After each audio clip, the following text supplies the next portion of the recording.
Could I sit with a laptop and hack into the back of 3% of the fridges in Dublin? About 90% of our infrastructure is in private hands. We think of security as something which government provides, but actually government doesn't have the capacity to cover that kind of attack surface. And it's getting a lot worse because we're moving to the Internet of Things. Everything around us being connected to the internet. My shoes, your fridge, my friend's handbag. These are all devices which might cost £50, £100.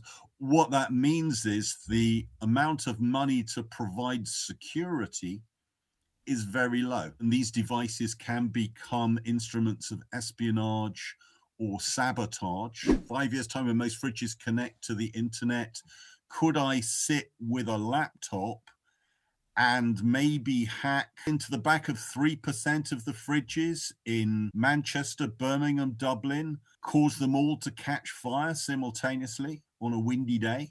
That's a terrifying thought. The specific one you just raised about the possibility of hacking into a number of smart home devices and causing havoc. I mean, that's something I'm not sure we've ever really thought about that at scale before.